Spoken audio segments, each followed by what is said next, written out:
la biodiversité. Merci pour cette réponse. Donc 50% comme cap, et puis un regret sur un indicateur intermédiaire qui aurait donné le moral aux troupes qu'on aurait pu bon. Mais justement, vous m'offrez une transition idéale. Quand on regarde les faits, on en est à je sais pas combien d'heures d'audition, ce qui a marché, c'est deux leviers. C'est d'une part les retraits de molécules. Pour les CMR1, c'est pas tant. Hein.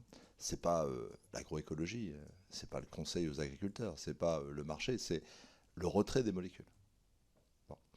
Et ce retrait des molécules est lié aux travaux de l'AFSA et de l'ANSES.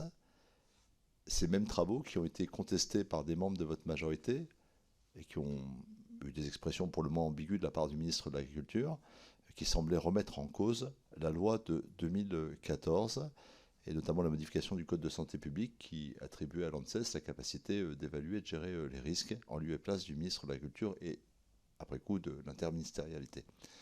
Alors de façon très claire, puisque ça a été le moteur numéro un de ce que nous partageons tous comme la seule réussite probante des dernières années, la voie réglementaire, est-ce que vous pouvez nous affirmer aujourd'hui, comme l'a fait votre collègue ministre de l'Agriculture, que vous ne remettrez pas en cause cette loi de 2014 et que si par hasard une loi venant du Sénat, je pense à la loi Ferme France, arrivait à l'Assemblée nationale, le gouvernement aurait un avis défavorable?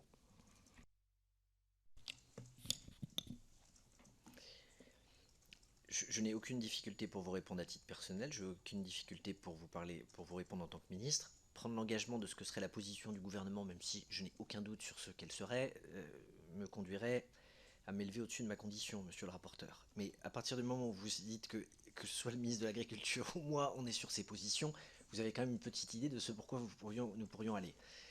Donc bien entendu qu'il n'est pas question de revenir sur un principe qui consiste à faire confiance à la science et à se baser sur les avis qui sont rendus. C'est aussi une des clés de la transparence et de la confiance vis-à-vis des citoyens. Ce qui complique parfois l'analyse, c'est le système à double niveau, avec des autorisations de mise sur le marché des substances actives qui relèvent d'abord de l'échelon européen, puis des procédures nationales, et avec ensuite des votes à l'échelle européenne, ou des positions qui sont prises par la Commission sur la base des avis ou des positions des agences européennes, parce que quand vous avez des avis qui sont divergents entre des agences européennes et des agences nationales, ça n'est pas de nature à réconcilier le citoyen avec la science.